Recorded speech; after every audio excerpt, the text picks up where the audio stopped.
ॐ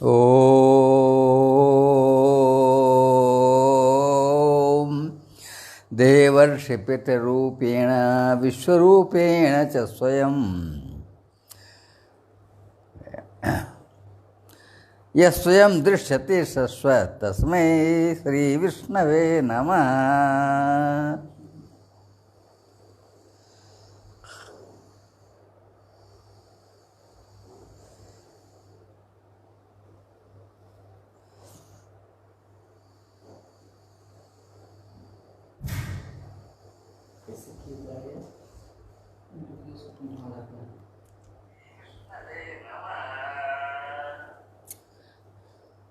कैसे बनना नहीं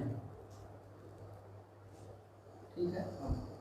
इधर हो जाएगा दूसरा कुर्सी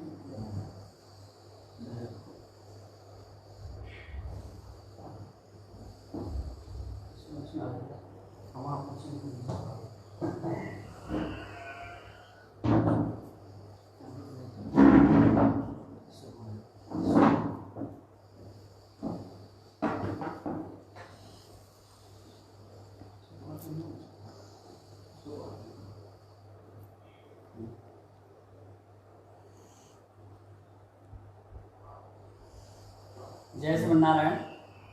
जैसा कि यह पूर्व निर्धारित है, आज पितृपक्ष चल ही रहा है। पितृपक्ष के इस शुभ पक्ष में अपने पितरों से संबंधित जानकारी को जानने के लिए और तत्संबंधी प्रश्नों का समाधान पाने के लिए मैंने अपने गुरु चरणारविंद से निवेदन किया है और हमारे गुरुजी इस लाइव प्रस्तुति में पधार चुके हैं और आज हम सब लोग अपनी जिज्ञासा का समाधान गुरुजी के माध्यम से प्राप्त करेंगे। गुरुजी का परिचय, गुरुजी किसी परिचय के मोहताज नहीं है। आप विश्व प्रसिद्ध वक्ता, सुयोग्य वैयाकरणविद, सुयोग्य ज्योतिषाचार्य, सुयोग्य साहित्याचार्य हैं और अनेक शास्त्रों में गुरुजी की अबाध गति है।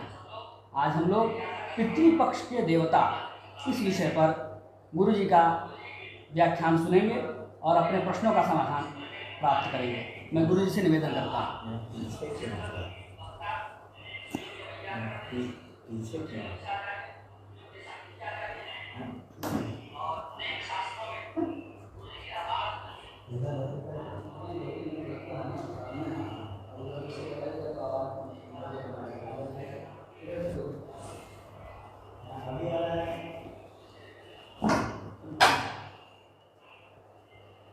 सबसे पहले गुरुजी आप ये बताइए कि क्या हमारे जो पितर हैं वो अभी भी विद्यमान हैं?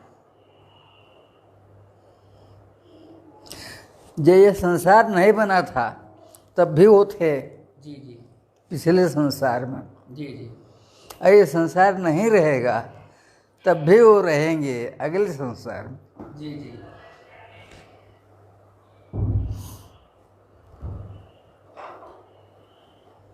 तो गुरुजी अगला इस विश्व में ऐसा कुछ भी नहीं है जी जिसे हम समझते हैं अस्थाई, सीमित, अल्पकालिक। जी जी। अस्थायित्व, सीमितत्व और अल्पकालिकता भौतिक पिंडों की तो होती है, किंतु उनकी जो बनावट है, उनकी जो जाति है, उनका जो वैश्विक सन्निवेश है वो शाश्वत है, सदा ही रहता है। इस सामान्य नियम के अनुसार हमारे पितर अब भी हैं। अब रह गई बात कि तुम्हारे प्रश्न के अंदर यह भी बात तो आ रही है कि जब हमारा जन्म हुआ तो हमारे पिता पितामह के नाते बने, मातामह प्रमातामह वृद्ध प्रमातामह के नाते बने। पहले तो थे लेकिन हमारा उनसे कोई संबंध नहीं था। एक महान संबंध तो था ही जिसको हम भुलाते हैं, वो भगवदीय विभूतित्व भगवान की विभूति के अंदर हम भी हैं, भगवान की विभूति के अंदर वो भी हैं। समान विभूति का तो यह नाता तो है ही, था ही। और इससे यह जो नाता है बहुत बड़ा नाता है। हम इस महान नाता को यदि ठीक से समझ लें तो पितरों के संबंध में जो भी प्रश्न सामने आ रहा है वो समाप्त हो जाए। हम विश्व पर शास्त्रीय दृष्टि बना नहीं पाते हैं। कारण यही है, हमारी शिक्षा ही बिल्कुल अंग्रेजों की बनाई हुई है। और जब अंग्रेज आए उसमें भारत में प्रज्ञा नहीं थी। भारतीय सत्प्रज्ञा जिसे हम कहना चाहते हैं वह थी ही नहीं। और यदि थी भी तो उसको जानने वाले विरल थे। इससे वो जितना बिगाड़ सके हमारे देश को अथवा हमारे सांस्कृतिक विनाश जितना भी वो कर सके ईर्ष्यावश वो किया। ईर्ष्या सदा ही घातक होती है ईर्ष्यालु के लिए। अंग्रेजों ने जो ईर्ष्या की वो ईर्ष्या उनको खा गई। उससे पहले मुगल आए थे, वो भी कम ईर्ष्या वालों नहीं थे, उनकी ईर्ष्या उनको खा गई। यदि हम ईर्ष्या और असूया आदि बुरी भावनाओं से बच करके सेवा भाव, श्रद्धा और श्रद्धा से प्रयुक्त सेवा भाव पर चला करें तो आनंद की कमी नहीं रहेगी, क्लेश का नामो निशान नहीं रहेगा। हमको जितने भी क्लेश होते हैं अज्ञान से होते हैं। उस अज्ञान को हम प्रमादवश साथ लिए चल रहे हैं।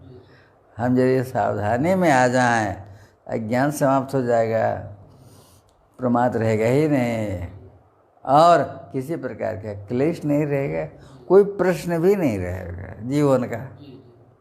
ये गुरु जी, मैं एक और प्रश्न पूछना चाहूँगा जो हमारे दर्शकों के लिए अक्सर जो लोग जानना चाहते हैं कि जो हमारे पूर्वज शरीर छोड़कर जा चुके हैं, जो हमारे पूर्वज शरीर छोड़कर जा चुके हैं, हाँ? हम ऐसे पूर्वजों से क्या अब भी लाभ ले सकते हैं उनके जाने के बाद भी, उनके शरीर छोड़ने के बाद? वो उन पूर्वजों से हम लाभ ले रहे हैं जी।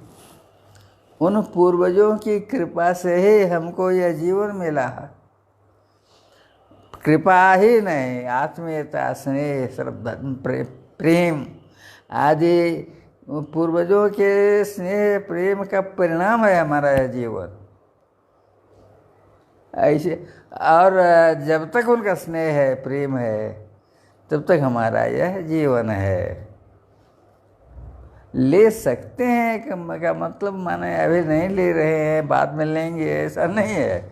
लिए हम तो ले ही रहे हैं, उसको हम समझ नहीं पा रहे हैं। जैसे हम ऑक्सीजन लेते हैं, सांस लेते हैं, कोई भी मानव चाहे जितना कि वैज्ञानिक हो चाहे कुछ भी हो, यह कभी नहीं जानता होगा कि ऑक्सीजन का विस्तार कहाँ से कहाँ तक है, ये कैसे बना, और ये जब पृथ्वी से ऊपर यह जब घटता है और वहाँ हम पहुँचते हैं तो हमारे जीवन का जीवन पर उसका क्या प्रभाव पड़ता है, इन बातों पर कम विचार होता है। हवाई यात्रा में ऑक्सीजन कम मिलता है और कम ऑक्सीजन में जाने से तुरंत ही स्वास्थ्य में गिरावट आती है।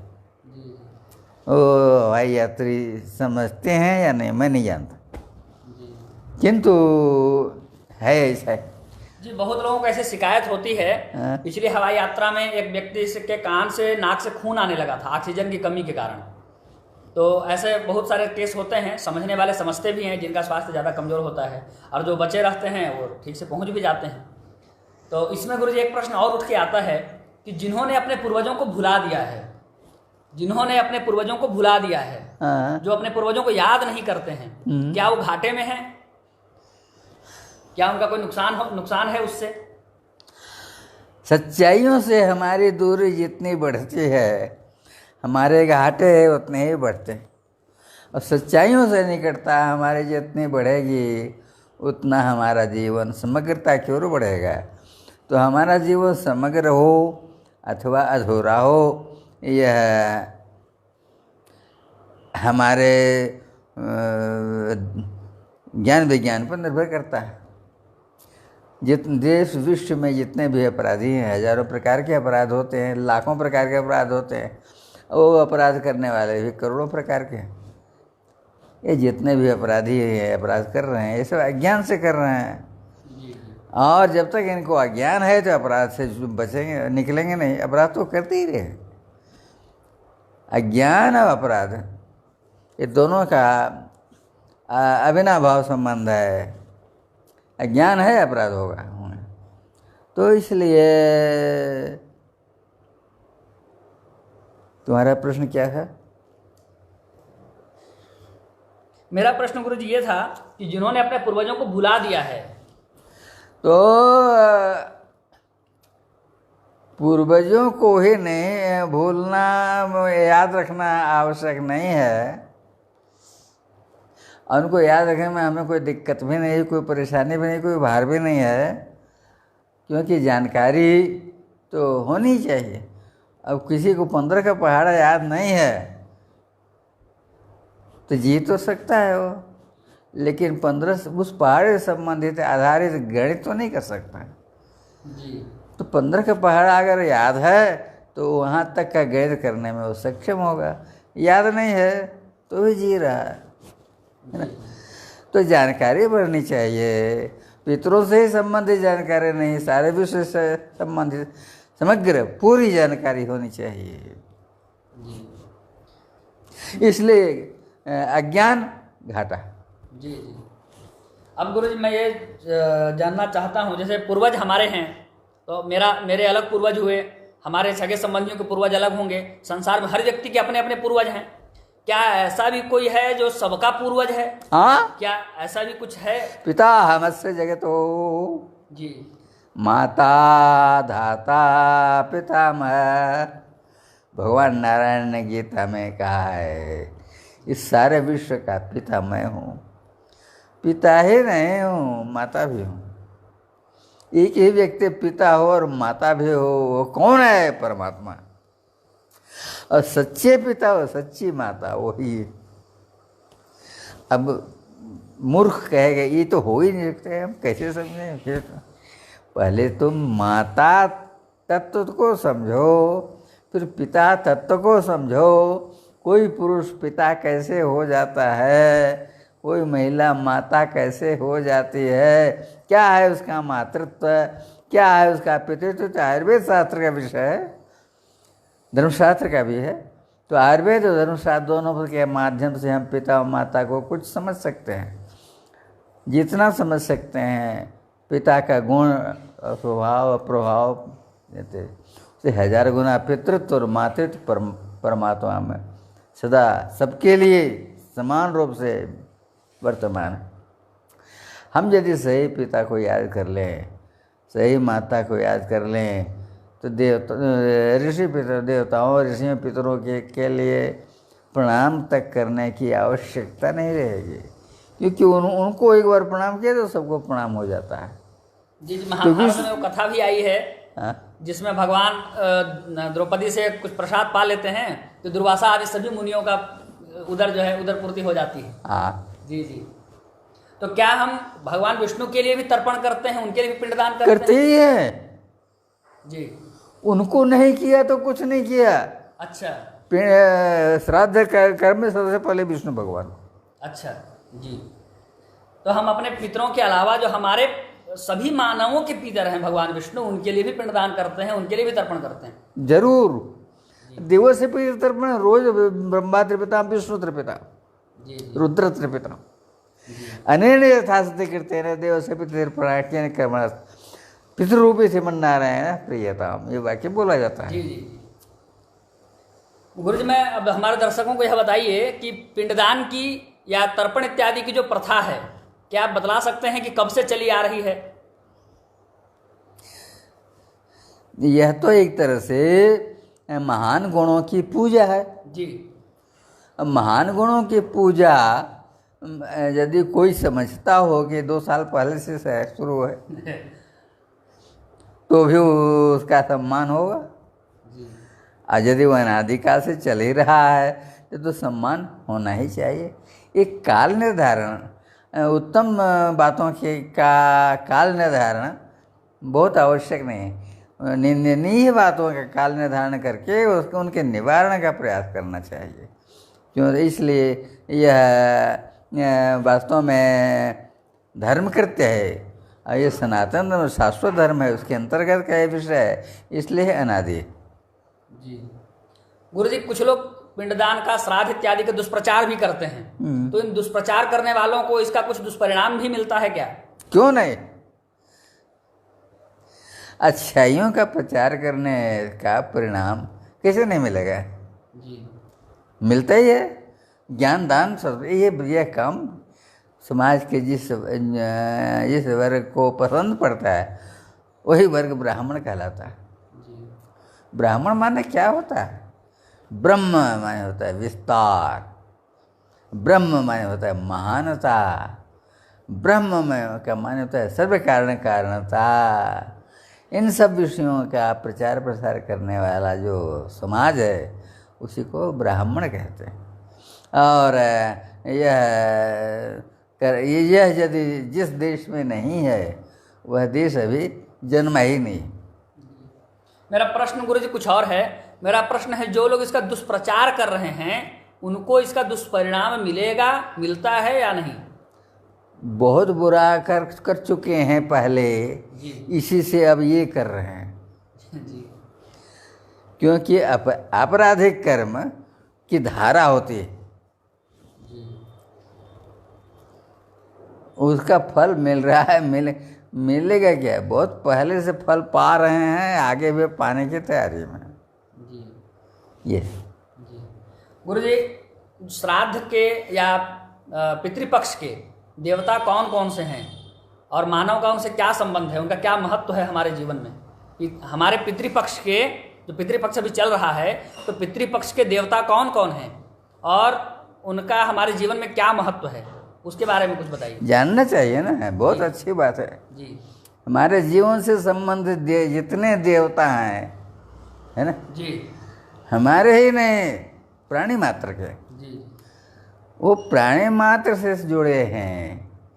हम अभी समझ नहीं पाए हैं यह विश्व कैसा है जी। और क्या है। जी। उदाहरण के लिए मांसभक्षी व्यक्ति किसी चिड़िया को गोली मार देता है, मर गया, वो मज़ा आ गया, उठा लिया, आगे जो करना है वो कर रहा है। उसे कितना बड़ा अपराध किया है। उस चिड़िया से संबंधित बहुत देवता ऋषि पितर सब रहे हैं, जैसे हमारे जीवन से संबंधित बहुत से देवता ऋषि पितर रहे हैं, वैसे उस पक्षी से भी संबंधित बहुत से देवता पितर ऋषि सब अभी भी हैं। पक्षी भले मर गया लेकिन उसके जो जिम्मेवार तत्व हैं हजारों, उन हजारों रूपों में भगवान स्वयं विराजमान हैं। वो जिनको हम अलग अलग रूप से देखना चाहते हैं, उस परमात्मा के ही अलग अलग रूप हैं, तो उनको समझना चाहिए। हमारे जीवन के बहुत से मूल्यवान पहलू हैं जिनको हम ही समझ सकते हैं, और हमें चाहें तो विश्व को समझा सकते हैं। हम स्वयं समझना मुश्किल समझते हैं, समझने को तैयार नहीं तो विश्व को क्या देंगे। वास्तव में विश्व को देने के लिए, उपहार देने के लिए बहुत अच्छी अच्छी तैयारियां हम कर सकते हैं। आज़ादी के 73 वर्ष पूरे हो गए, हमने आज तक सोचा भी नहीं कि विश्व को हम क्या दे सकते हैं। हम अपनी सुरक्षा कर लेंगे बस। क्या सुरक्षा तुम करोगे? आज तक कितनी सुरक्षा की? जितना विनाश होना था तो होता ही जा रहा है। अपनी रक्षा कोई कर नहीं सकता। क्यों? वही संसार जो है ये तो परिणामी है। इसमें कुछ नया नया उत्पन्न होता है, पुराना बिगड़ता रहता है, बर्बाद होता रहता है।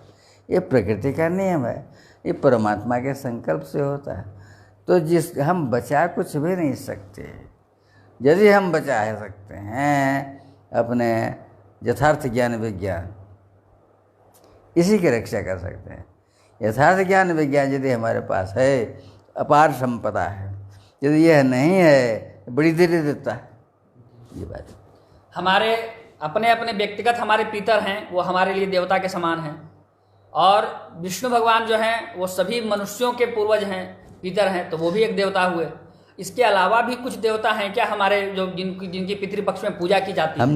हमने जितनी चर्चा की है जी, चिड़िया को मारने वाले से संबंधित मैंने उदाहरण दिया जी, जो मैंने बताया, उस चिड़िया से संबंधित बहुत से देवता, जी, जी, ऋषि, पितर रहे, जो उसके देख रेख कर रहे थे, संभाल कर रहे थे। वास्तव में उसको मरना था, काल पूरा हो गया, एक मारने वाला तो चाहिए। तो परमात्मा के संकल्प से उसको मारने वाला एक व्यक्ति तैयार होता है। वह व्यक्ति भी पूर्व संबंध से मारता है, शिक्षा से कुछ नहीं कर सकता है, लेकिन वो मानता है कि मैंने मारा, इसी से उसको फल मिलता है। यदि वह समझ ले मैं कुछ नहीं कर रहा हूँ, जो हो रहा है सब प्रकृति से हो रहा है। यस्य न अहंकृतो भावो बुद्धिर यस्य न लिप्यते हत्वापि से मान लोकान न हंते न निबध्यते। जिसको अहम नहीं है, इस शरीर के साथ है, जीवन के साथ है, इसको अहम, जिसमें अहम नहीं है, अहम जहाँ होना चाहिए वहाँ होना हो, ये जो विनाशवान तत्व है उसके प्रति हम नहीं है। और जो अपने कर्मों के प्रति अपना लगाव, असामान्य लगाव नहीं रखता है, स्वतः जो हो रहा है, सांस आ रही जा रही, ना हम गिनते हैं और ना उसका हिसाब रखते हैं, वो स्वतः हो रहा है। जैसे सांस का आना जाना स्वतः हो रहा है, वैसे सारा क्रियाकलाप स्वतः होता है। बड़ा से बड़ा पुण्य, बड़ा से बड़ा पाप। किंतु अहम भाव जो है इस पुण्य का मूल्य बढ़ा देता है और पाप का भी मूल्य बढ़ा देता है। अहम भाव न हो तो ना कोई स्वर्ग मिलेगा ना ब्रह्मलोक मिलेगा, क्योंकि ब्रह्मलोक पर्यंत हमारे लिए सब बेकार है, नरक तुल्य। उससे ऊपर हमारा अधिकार, वहाँ के हम हकदार हैं, और वहाँ हम सोच ही नहीं सकते। हम तो एक घेरा बना के रहते हैं कीड़ों की तरह, और उसी घेरे को में अपनी ममता रखते हैं, यही हमारा बना रही है, बनाए रखो, कोई रोकता नहीं। किंतु तुम्हारा अधिकार ये गंदगी वाले 7 लोगों से ऊपर है। यह आब्रह्मणा लोका पुनरावर्तनो जना।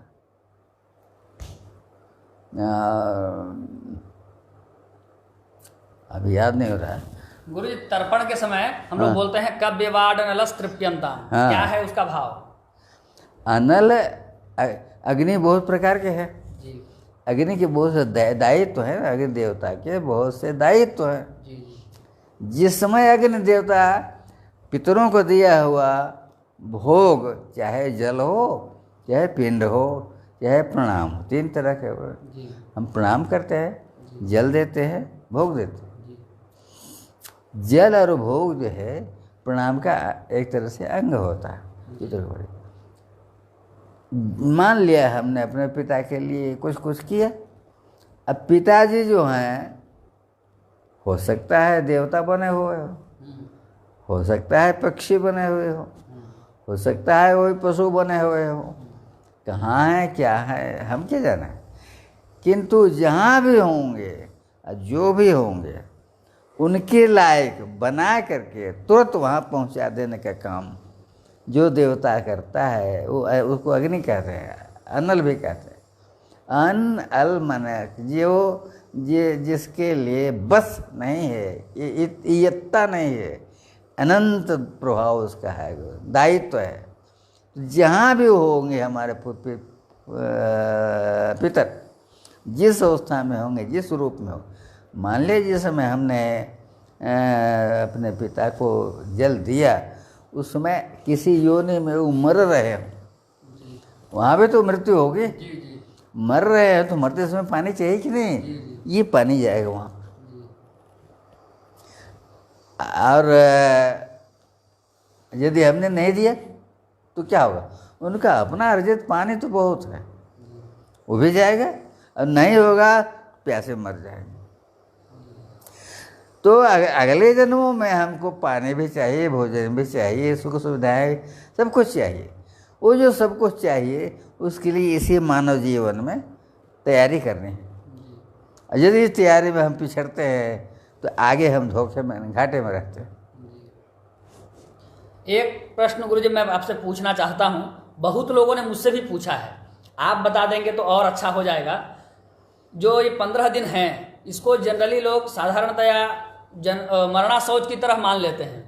अब कुछ नहीं करना है, कोई शुभ काम नहीं करेंगे, यात्रा कैसे करें, वो कैसे खरीदें, ये काम कैसे करें, हर चीज़ में संशय रहते हैं। यहाँ तक कि अपनी जन्म कुंडली भी दिखानी होती है तो सोचते हैं कि पितृपक्ष में दिखाया जाता है क्या? तो क्या पितृपक्ष में जन्म कुंडली दिखाने के लिए भी सोचते हैं, पंचांग दिखाने के लिए भी सोचते हैं, और नए काम के लिए तो बहुत ज़्यादा, यात्रा के लिए भी लोग सशंकित रहते हैं। तो स्पष्ट रूप से हमारे दर्शकों को बतलाइए कि पितृपक्ष शुभ कार्यों के लिए कितना प्रशस्त है, और किन किन शुभ कार्यों के लिए ज़्यादा प्रशस्त है, किन के लिए? पितृपक्ष साल भर में सबसे अच्छा समय है जी। साल भर के अंदर सबसे अच्छा समय पितृपक्ष, क्योंकि पितरों से अपना लगाव ज़्यादा होने से हम अनायास ही उनसे जुड़ते हैं, उनके लिए कुछ करते हैं। और देवता भी तो हैं, वो हमसे जुड़े हैं लेकिन हम उनको नहीं जानते हैं, इसलिए उनके प्रति हम अपना दायित्व तो पूरा जल्दी नहीं कर पाते हैं, करना नहीं चाहते हैं, सोचते भी नहीं। इस तरह से हम देखें तो पितृपक्ष हमारा निकटतम समय है, निकटतम शुभ से भी बढ़कर शुभ समय है। इसमें दोष तो कुछ है ही नहीं, गुण ही गुण है, अच्छा ही अच्छा है। पितृपक्ष में हम विवाह कर सकते हैं, यदि ग्रह अनुकूल हों तो विवाह शुभ कर्म माना जाता है। इसलिए मैं कह रहा हूँ कोई भी शुभ कर्म हम पितृपक्ष में कर सकते हैं, उस कर्म में किसी प्रकार की कमी नहीं आ जाएगी, बल्कि वह कर्म पितरों का संपर्क होने से ज़्यादा ही अच्छा होगा। इसलिए पितृपक्ष में अशुद्धि कहाँ से आ गई मैं नहीं जानता। अब गुरुजी थोड़ा सा श्राद्ध के कितने प्रकार हैं, क्या उसकी प्रक्रिया है, क्या विधि है, कैसे श्राद्ध इत्यादि करना चाहिए, कब उसका फल ज़्यादा मिलता है, ये सब के बारे में जो सामान्य बातें हैं उनके बारे में थोड़ा दर्शकों को बतलाइए, ताकि वो लोग ठीक से अपने इन कर्मों का संपादन कर सकें और अधिक से अधिक फल प्राप्त कर सकें जो भी श्राद्ध का। सबसे पहली बात तो यह है कि प्रतिदिन तर्पण करना चाहिए, अपने पितरों को प्रतिदिन जल देना चाहिए। यह जो तर्पण है, जल देना है, इसको यदि हम श्राद्ध कह दें तो बहुत लोग तो समझेंगे ये तो बेमतलब की बात कर रहे हैं, भला पानी डालना कहीं श्राद्ध हो सकता है, तर्पण कह सकते हैं, श्राद्ध कैसे कहेंगे? श्राद्ध किसको कहोगे भैया? हम श्राद्ध कहेंगे जब पिंड बना करके पितरों के लिए कहेंगे। ये कहाँ लिखा हो? किस आधार पर बोल रहे हो? किस शास्त्र के आधार पर बोल रहे हो? अरे श्रद्धया संपादनीय हम कर्म श्राद्धम, व्याकरण तो पढ़ा नहीं, अब व्याकरण नहीं पढ़ने से भाषा का ज्ञान नहीं, कुछ का कुछ करते रहते हो। व्याकरण पढ़ो तब न समझ में आएगा। इसलिए श्रद्धा से विशेष करके अपने जीवन से संबंधित जिनको हम पुरखा कहते हैं, पूर्वज कहते हैं, उनके प्रति किए हुए कर्मों को श्राद्ध कहते हैं। किंतु यह तो श्राद्ध शब्द का संकीर्ण प्रयोग हुआ, यानी शक्ति का संकोच विस्तार दोनों हो गए थे। शब्द शक्ति का कहीं कहीं संकोच देखा जाता है, कहीं कहीं विस्तार देखा जाता है। तो शब्द शक्ति श्राद्ध शब्द वस्तुतः सारी पूजा पाठ के लिए प्रयुक्त तो होना चाहिए, लेकिन हमने इसको संकीर्ण बना रखा है पितरों से संबंधित कर्म के। यह रूढ़ी है, शब्द की शक्ति का संकोच होने से यह रूढ़ी बनी हुई है। इसमें हमको हेर फेर करने की आवश्यकता नहीं है, जो है ठीक है। पहली बात, कितने प्रकार के होता है ये तुम्हारा प्रश्न था। तो पितरों के लिए हम जो भी कुछ करते हैं वह हमारा श्राद्ध है, और इसलिए श्राद्ध का प्रकार हमको वास्तव में गिनना बड़ा मुश्किल है। किंतु जो कर्मकांड के ग्रंथ हैं, बने हुए ग्रंथ हैं, पद्धति, उन पद्धतियों के आधार पर हम श्राद्ध के भेद प्रभेद प्रकार गिन सकते हैं। पुस्तकें हैं बहुत से छपे हुए, पुस्तकों का संपादन प्रकाशन जो भी कुछ होता है उसमें बहुत कुछ अज्ञान भी रह जाता है। तो